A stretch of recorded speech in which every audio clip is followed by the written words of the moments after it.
Recording by Arthur Trinchera. The Gun by Philip K. Dick. The captain peered into the eyepiece of the telescope. He adjusted the focus quickly. "It was an atomic fission we saw, all right," he said presently. He sighed and pushed the eyepiece away. "Any of you who wants to look may do so, but it's not a pretty sight." "Let me look," Tance the archaeologist said. He bent down to look, squinting. Good Lord! He leaped violently back, knocking against Dorrell, the chief navigator. "Why did we come all this way?" Dorrell asked, looking around at the other men. "There's no point even landing. Let's go back at once." "Perhaps he's right," the biologist murmured, "but I'd like to look for myself, if I may." He pushed past Tance and peered into the sight. He saw a vast expanse, an endless surface of gray stretching to the edge of the planet. At first he thought it was water, but after a moment he realized it was slag. Pitted, fused slag, broken only by hills of rock, jutting up at intervals. Nothing moved or stirred. Everything was silent, dead. "I see," Fomar said, backing away from the eyepiece. "Well, I won't find any legumes there." He tried to smile, but his lips stayed unmoved.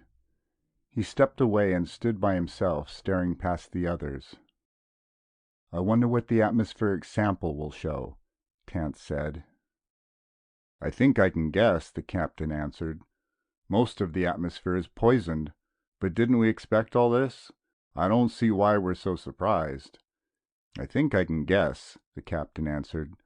"Most of the atmosphere is poisoned, but didn't we expect all this? I don't see why we're so surprised. A fission visible as far away as our system must be a terrible thing." He strode off down the corridor, dignified and expressionless. They watched him disappear into the control room. As the captain closed the door, the young woman turned. "What did the telescope show, good or bad?" "Bad. No life could possibly exist. Atmosphere poisoned, water vaporized, all the land fused." "Could they have gone underground?" The captain slid back the port window so that the surface of the planet under them was visible. The two of them stared down, silent and disturbed. Mile after mile of unbroken ruin stretched out, blackened slag, pitted and scarred, and occasional heaps of rock. Suddenly Nasha jumped. "Look, over there at the edge, do you see it?" They stared. Something rose up, not rock, not an accidental formation. It was round, a circle of dots, white pellets on the dead skin of the planet. A city? Buildings of some kind? "Please turn the ship," Nasha said excitingly. She pushed her dark hair from her face. "Turn the ship and let's see what it is." The ship turned, changing its course. As they came over the white dots, the captain lowered the ship, dropping it down as much as he dared. "Piers," he said. "Piers of some sort of stone. Perhaps poured artificial stone. The remains of a city." "Oh dear," Nasha murmured. "How awful." She watched the ruins disappear behind them. In a half circle, the white squares jutted up from the slag, chipped and cracked, like broken teeth. "There's nothing alive," the captain said at last. "I think we'll go back now. I know most of the crew want to. Get the government receiving station on the sender and tell them what we found and that we—" E staggered. The first atomic shell had struck the ship, spinning it around. The captain fell to the floor, crashing into the control table. Papers and instruments rained down on him. As he started to his feet, the second shell struck. The ceiling cracked open, struts and girders twisted, and he bent. The ship shuddered, falling suddenly down, then righting itself as automatic controls took over. The captain lay on the floor by the smashed control board. In the corner, Nasha struggled to free herself from the debris. Outside, the men were already sealing the gaping leaks in the side of the ship, through which the precious air was rushing, dissipating into the void beyond. "Help me!" Dorrell was shouting. "Fire over here! Wiring ignited!" Two men came running. Tance watched helplessly, his eyeglasses broken and bent. "So there is life here after all," he said, half to himself. "But how could—" "Give us a hand," Fomar said, hurrying past. "Give us a hand. We've got to land the ship." It was night. A few stars glinted above them, winking through the drifting silt that blew across the surface of the planet. Dorrell peered out, frowning. What a place to be stuck in. He was wearing a pressure suit. There were still many small leaks and radioactive particles from the atmosphere that had already found their way into the ship. Nasha and Fomar were sitting at the table in the control room, pale and solemn, studying the inventory lists. "Low on carbohydrates," Fomar said. "We can break down the stored fats if we want to, but I wonder if we could find anything outside." Nasha went to the window. "How uninviting it looks." She paced back and forth, very slender and small, her face dark with fatigue. "What do you suppose an exploring party would find?" Fomar shrugged. "Not much. Maybe a few weeds growing in cracks here and there. Nothing we could use. Anything that would adapt to this environment would be toxic, lethal." Nasha paused, rubbing her cheek. There was a deep scratch there, still red and swollen. "Then how do you explain it? According to your theory, the inhabitants must have died in their skins fried like yams. But who fired on us? Somebody detected us, made a decision, aimed a gun." "Engage distance," the captain said feebly from the cot in the corner. He turned toward them. "That's the part that worries me. The first shell put us out of commission. The second almost destroyed us. They were well aimed, perfectly aimed. We're not such an easy target." "True," Fomar nodded. "Well, perhaps we'll know the answer before we leave here. What a strange situation. All our reasoning tells us that no life could exist. The whole planet burned dry, the atmosphere itself gone, completely poisoned." "The gun that fired the projectiles survived," Nasha said. "Why not the people?" "It's not the same. Metal doesn't need air to breathe. Metal doesn't get leukemia from radioactive particles. Metal doesn't need food and water." There was silence. "A paradox," Nasha said. "Anyhow, in the morning, I think we should send out a search party. And meanwhile we should keep on trying to get the ship in condition for the trip back." "It'll be days before we can take off," Fomar said. "We should keep every man working here. We can't afford to send out a party." Nasha smiled a little. "We'll send you in the first party. Maybe you can discover what it was you're so interested in." "Legumes. Edible legumes." "Maybe you can find some of them, only—" "Only what?" "Only watch out. They fired on us once without even knowing who we were or what we came for. Do you suppose that they fought with each other?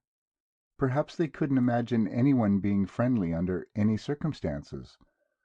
What a strange evolutionary trait, interspecies warfare, fighting within the race." "We'll know in the morning," Fomar said. "Let's get some sleep." The sun came up chill and austere. The three people, 2 men and a woman, stepped through the port, dropping down on the hard ground below. "What a day," Dorrell said grumpily. "I said how glad I'd be to walk on firm ground again, but—" "Come on," Nasha said, "up beside me. I want to say something to you. Will you excuse us, Tance?" Tance nodded gloomily. Dorrell caught up with Nasha. They walked together, their metal shoes crunching the ground underfoot. Nasha glanced at him. "Listen, the captain is dying. No one knows except the 2 of us. By the end of the day period of this planet he'll be dead. The shock did something to his heart. He was almost 60, you know. Doral nodded. That's bad. I have a great deal of respect for him. You will be captain in his place, of course, since you're vice captain now. No, I prefer to see someone else lead. Perhaps you or Fomar. I've been thinking over the situation, and it seems to me that I should declare myself mated to one of you, whichever of one of you wants to be captain. Then I could devolve the responsibility. Well, I don't want to be captain. Let Fomar do it. Nasha studied him, tall and blond, striding along beside her in his pressure suit. I'm rather partial to you, she said. We might try it for a time at least. But do as you like. Look, we're coming to something. They stopped walking, letting Tance catch up. In front of them was some sort of a ruined building. Doral stared around thoughtfully. Do you see? This whole place is a natural bowl, a huge valley. See how the rock formations rise up on all sides, protecting the floor? Maybe some of the great blast was deflected here.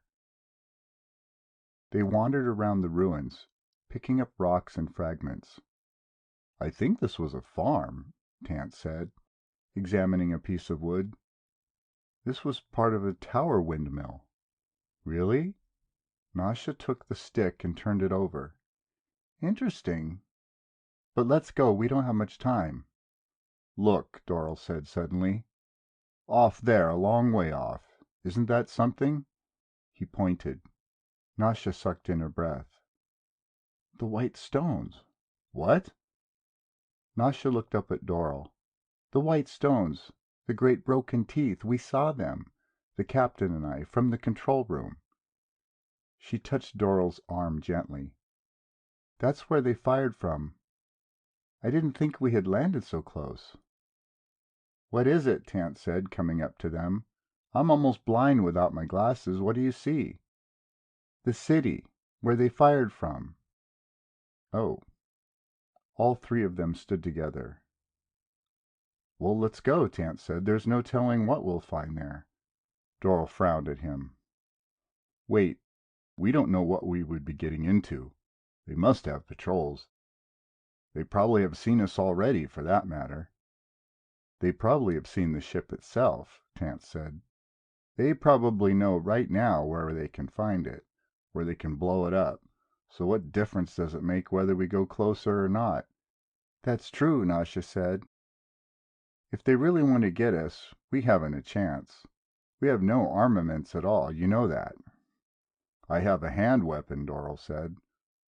Well, let's go on then. I suppose you're right, Tance. But let's stay together, Tance said nervously. Nasha, you're going too fast. Nasha looked back. She laughed. If we expect to get there by nightfall, we must go fast. They reached the outskirts of the city at about the middle of the afternoon. The sun, cold and yellow, hung above them in the colorless sky. Doral stopped at the top of a ridge overlooking the city. Well, there it is, what's left of it. There was not much left. The huge concrete piers, which they had noticed were not piers at all, but the ruined foundations of buildings. They had been baked by the searing heat, baked and charred almost to the ground. Nothing else remained. Only this irregular circle of white squares, perhaps 4 miles in diameter. Doral spat in disgust. More wasted time. A dead skeleton of a city, that's all. But it was from here that the firing came, Tance murmured. Don't forget that. And by someone with a good eye and a great deal of experience, Nasha added. Let's go. They walked into the city between the ruined buildings. No one spoke. They walked in silence, listening to the echo of their footsteps. It's macabre, Doral muttered. I've seen ruined cities before, but they died of old age and fatigue. This was killed, seared to death. This city didn't die, it was murdered. I wonder what the city was called, Nasha said. She turned aside, going up to the remains of a stairway from one of the foundations. Do you think we might find a signpost? Some kind of plaque? She peered into the ruins. "There's nothing there," Dorrell said impatiently. "Come on." "Wait." Nasha bent down, touching a concrete stone. "There's something inscribed on this." "What is it?" Tance hurried up. He squatted in the dust, running his gloved fingers over the surface of the stone. Letters, all right. He took a writing stick from the pocket of his pressure suit and copied the inscription on a bit of paper. Dorrell glanced over his shoulder. The inscription was, "Franklin Apartments." "That's the city," Nasha said softly. "That was its name." Tance put the paper in his pocket, and they went on. After a time, Dorrell said, "Nasha, I think we're being watched. But don't look around." The woman stiffened. "Oh? Why do you say that? Do you see something?" "No. I can feel it, though, don't you?" Nasha smiled a little. "I feel nothing, but perhaps I'm more used to being stared at." She turned her head slightly. "Oh." Dorrell reached for his hand weapon. "What is it? What do you see?" Tance had stopped dead in his tracks, his mouth half open. "The gun," Nasha said. "It's the gun." "Look at the size of it. The size of the thing." Dorrell unfastened his hand weapon slowly. "That's it, all right." The gun was huge. Stark and immense, it pointed up at the sky, a mass of steel and glass set in a huge slab of concrete. Even as they watched, the gun moved on its swivel base, whirring underneath. A slim vane turned with the wind, a network of rods atop a high pole. "It's alive," Nasha whispered. "It's listening to us, watching us." The gun moved again, this time clockwise. It was mounted so that it could make a full circle. The barrel lowered a trifle, then resumed its original position. "But who fires it?" Tance said. Dorrell laughed. "No one. No one fires it." They stared at him. "What do you mean?" "It fires itself." They couldn't believe him. Nasha came close to him, frowning, looking up at him. "I don't understand. What do you mean it fires itself?" "Watch. I'll show you. Don't move." Dorrell picked up a rock from the ground. He hesitated a moment, and then tossed the rock high in the air. The rock passed in front of the gun. Instantly the great barrel moved. The vanes contracted. The rock fell to the ground. The gun paused, then resumed its calm swivel, its slow circling. "You see?" Dorrell said. "It noticed the rock as soon as I threw it up in the air. It's alert to anything that flies or moves above ground level. Probably it detected us as soon as we entered the gravitational field of the planet. It probably had a bead on us from the start. We don't have a chance. It knows all about the ship. It's just waiting for us to take off again." "I understand about the rock," Nasha said, nodding. "The gun noticed it, but not us, since we're on the ground, not above. It's only designed to combat objects in the sky. The ship is safe until it takes off again, then the end will come." "But what's this gun for?" Tance put in. "There's no one alive here. Everyone is dead." "It's a machine," Dorrell said. "A machine that was made to do a job, and it's doing the job. How it survived the blast, I don't know. On it goes, waiting for the enemy. Probably they came by air in some sort of projectiles." "The enemy," Nasha said. "Their own race. It's hard to believe that they really bombed themselves, fired it themselves." "Well, it's over with, except right here where we're standing. This one gun, still alert, ready to kill. It'll go on until it wears out." "And by that time we'll be dead," Nasha said bitterly. "There must have been hundreds of guns like this," Dorrell murmured. "They must have been used to the sight. Guns, weapons, uniforms. Probably they accept it as a natural thing, part of their lives, like eating and sleeping. An institution like the church and the state. Men trained to fight, To lead armies. A regular profession. Honored. Respected. Tance was walking slowly towards the gun, peering nearsightedly up at it. Quite complex, isn't it? All those veins and tubes. I suppose this is some sort of a telescopic sight. His gloved hand touched the end of a long tube. Instantly the gun shifted, the barrel reacting. It swung. "Don't move!" Doral cried. The barrel swung past them as they stood rigid and still. For one terrible moment it hesitated over their heads, clicking and whirring, settling into position. Then the sounds died out, and the gun became silent. Tance smiled foolishly inside his helmet. "I must have put my finger over the lens. I'll be more careful." He made his way up onto the circular slab, stepping gingerly behind the body of the gun. He disappeared from view.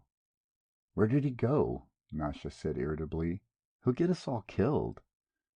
"Tance, come back!" Doral shouted. "What's the matter with you?" "In a minute."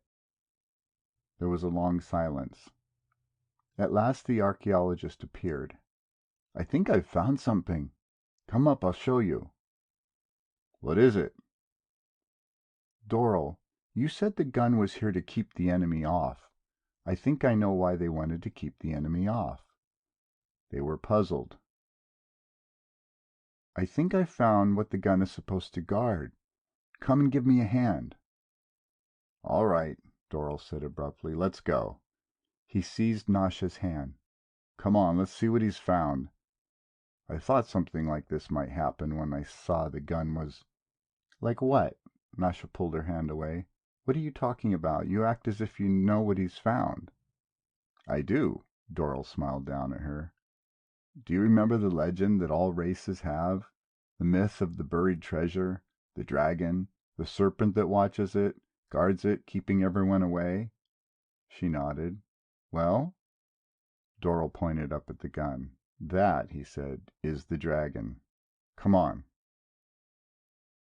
Between the three of them they managed to pull up the steel cover and lay it to one side. Doral was wet with perspiration when they finished. "It isn't worth it," he grunted. He stared into the dark, yawning hole. "Where is it?" Nasha clicked on her hand lamp, shining the beam down the stairs. The steps were thick with dust and rubble. At the bottom was a steel door. "Come on," Tance said excitedly. He started down the stairs. They watched him reach the door and pull hopefully on it without success. "Give a hand." "All right." They came gingerly after him. Doral examined the door. It was bolted shut, locked. There was an inscription on the door, but he could not read it. "Now what?" Nasha said. Doral took out his hand weapon. "Stand back. I can't think of any other way." He pressed the switch. The bottom of the door glowed red. Presently it began to crumble. Doral clicked the weapon off. "I think we can get through. Let's try." The door came apart easily. In a few minutes they had carried it away in pieces and stacked the pieces on the first step. Then they went on, flashing the light ahead of them. They were in a vault. Dust lay everywhere, on everything, inches thick. Wood crates lined the walls, huge boxes, in crates, packages and containers. Tance looked around curiously, his eyes bright. "What exactly are all these?" he murmured. "Something valuable, I would think." He picked up a round drum and opened it. A spool fell to the floor, unwinding a black ribbon. He examined it, holding it up to the light. "Look at this." They came around him. "Pictures," Nasha said. "Tiny pictures." "Records of some kind." Tance closed the spool up in the drum again. "Look, hundreds of drums." He flashed the light around. "And those crates, let's open one." Doral was already prying at the wood. The wood had turned brittle and dry. He managed to pull a section away. It was a picture. A boy in a blue garment, smiling pleasantly, staring ahead, young and handsome. He seemed almost alive, ready to move toward them in the light of the hand lamp. It was one of them, one of the ruined race, the race that had perished. For a long time they stared at the picture. At last Dorl replaced the board. "All these other crates," Nasha said. "More pictures, and these drums. What are in the boxes?" "This is their treasure," Tance said, almost to himself. "Here are the pictures, their records. Probably all their literature is here, their stories, their myths, their ideas about the universe." "And their history," Nasha said. "We'll be able to trace their development and find out what it was that made them become what they were." Dorl was wandering around the vault. "Odd," he murmured. Even at the end, even after they had begun to fight, they still knew, someplace down inside them, that their real treasure was this, their books and pictures, their myths. Even after their big cities and buildings and industries were destroyed, they probably hoped to come back and find this. After everything else was gone. "When we get back home, we can agitate for a mission to come here," Tance said. "All this can be loaded up and taken back. We'll be leaving about—" He stopped. "Yes," Dorl said dryly. "We'll be leaving about 3-day periods from now. We'll fix the ship, then take off. Soon we'll be home, that is. If nothing happens, like being shot down by that—" "Oh, stop it," Nasha said impatiently. "Leave him alone. He's right. All this must be taken back home sooner or later. We'll have to solve the problem of the gun. We have no choice." Dorl nodded. "What's your solution, then?" "As soon as we leave the ground, we'll be shot down." His face twisted bitterly. "They've guarded their treasure too well. Instead of being preserved, it'll lie here until it rots. It serves them right." "How?" "Don't you see? This was the only way they knew, building a gun and setting it up to shoot anything that came along by. They were so certain that everything was hostile, the enemy coming to take their possessions away from them. Well, they can keep 'em." Nasha was in deep thought, her mind far away. Suddenly she gasped. "Dorl," she said, "what's the matter with us? We have no problem. The gun is no menace at all." The two men stared at her. "No menace?" Dorl said. "It's already shot us down once. Don't you see?" Nasha began to laugh. "The poor foolish gun, it's completely harmless. Even I could deal with it alone." "You?" Her eyes were flashing. "With a crowbar, with a hammer or a stick of wood. Let's go back to the ship and load up. Of course we're at its mercy in the air. That's the way it was made. It can fire into the sky, shoot down anything that flies, but that's all. Against something on the ground, it has no defenses. Isn't that right?" Dorl nodded slowly. "The soft underbelly of the dragon. In the legend, the dragon's armor doesn't cover its stomach." He began to laugh. "That's right. That's perfectly right." "Let's go then," Nasha said. "Let's get back to the ship. We have work to do here." It was early the next morning when they reached the ship. During the night the captain had died, and the crew had ignited his body according to custom. They had stood solemnly around it until the last ember died. As they were going back to their work, the woman and the two men appeared, dirty and tired, still excited, and presently from the ship a line of people came, each carrying something in his hands.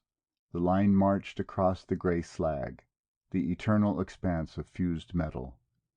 When they reached the weapon, they all fell on the gun at once, with crowbars, hammers, anything that was heavy and hard. The telescopic sights shattered into bits, the wiring was pulled out, torn to shreds, the delicate gears were smashed, dented. Finally the warheads themselves were carried off and the firing pins removed. The gun was smashed, the great weapon destroyed. The people went down into the vault and examined the treasure. With its metal-armored guardian dead, there was no danger any longer. They studied the pictures, the films, the crates of books, the jeweled crowns, the cups, the statues. At last, as the sun was dipping into the gray mist that drifted across the planet, they came back to the stairs again. For a moment they stood around the wrecked gun, looking at the unmoving outline of it. Then they started back to the ship. There was still much work to be done. The ship had been badly hurt. Much had been damaged and lost. The important thing was to repair it as quickly as possible and get into the air. With all of them working together, it took just 5 more days to make it space-worthy. Nasha stood in the control room, watching the planet fall away behind them. She folded her arms, sitting down on the edge of the table. "What are you thinking?" Doral said. Nothing. Are you sure?" "I was thinking that there must have been a time when this planet was quite different, when there was life on it." "I suppose there was. It's unfortunate that no ships from our system came this far, but then we had no reason to suspect intelligent life until we saw the fission glow in the sky. And then it was too late." "Not quite too late. After all, their possessions, their music, books, their pictures, all of that will survive. We'll take them home and study them, and they'll change us. We won't be the same afterwards. Their sculpturing especially. Did you see the one of the great winged creature, without a head or arms? Broken off, I suppose, but those wings had looked very old. It will change us a great deal." "When we come back, we won't find the gun waiting for us," Nasha said. "Next time it won't be there to shoot us down. We can land and take the treasure, as you call it." She smiled up at Doral. "You'll lead us back here, as a good captain should." "Captain?" Doral grinned. "Then you've decided." Nasha shrugged. "Fulmar argues too much with me. I think all in all, I really prefer you." "Then let's go," Doral said. "Let's get back home." The ship roared up, flying over the ruins of the city. It turned in a huge arc, and then shot off beyond the horizon, heading into outer space. Down below, in the center of the ruined city, a single half-broken detector vane moved slightly, catching the roar of the ship. The base of the great gun throbbed painfully, straining to turn. After a moment, a red warning light flashed on down inside its destroyed works. And a long way off, 100 miles from the city, another warning light flashed on, far underground. Automatic relays flew into action. On the ground above, a section of metal slag slipped back. A ramp appeared. A moment later, a small cart rushed to the surface. The cart turned toward the city. A second cart appeared behind it. It was loaded with wiring cables. Behind it, a third cart came, loaded with telescopic tube sights. And behind came more carts, some with relays, some with firing controls, some with tools and parts, screws and bolts, pins and nuts. The final one contained atomic warheads. The carts lined up behind the first one, the lead cart. The lead cart started off across the frozen ground, bumping calmly along, followed by the others, moving toward the city, to the damaged gun. End of The Gun by Philip K. Dick. Read by Arthur Trinchera.